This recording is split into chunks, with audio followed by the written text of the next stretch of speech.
పశ్చిమ బెంగాల్లో టీఎంసీ నేతలపై దాడులు కొనసాగుతున్నాయి. నిన్న మాజీ సీఎం మమతా బెనర్జీ మేనల్లుడు అభిషేక్ బెనర్జీపై దాడి ఘటన మరువక ముందే ఆ పార్టీకి చెందిన మరో ఎంపీపై దాడి జరిగింది. బీజేపీ శ్రేణులు తనపై మూకదాడికి పాల్పడ్డాయని టీఎంసీ ఎంపీ కళ్యాణ్ బెనర్జీ ఆరోపించారు. ఈ దాడిలో తన తలకు గాయాలయ్యాయని చెప్పారు. హుగ్లీ జిల్లాలో టీఎంసీకి చెందిన పలువురు కార్యకర్తలను పోలీసులు అరెస్టు చేశారు. దీంతో కళ్యాణ్ బెనర్జీ కార్యకర్తలతో కలిసి చండితల పోలీస్ స్టేషన్కు వెళ్లారు.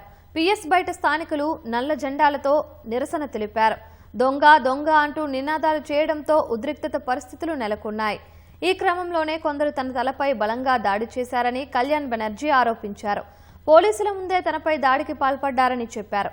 ఈ ఘటన వెనుక బీజేపీ నాయకులు ఉన్నారని ఆరోపించారు.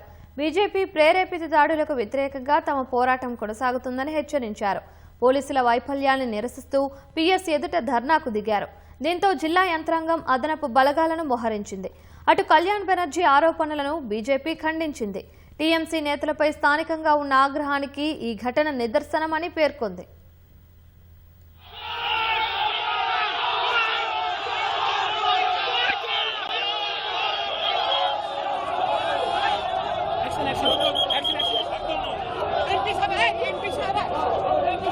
এই মুহূর্তে দেখতে পাচ্ছেন একেবারে কল্যাণ বন্দ্যোপাধ্যায় শুয়ে পড়েছেন।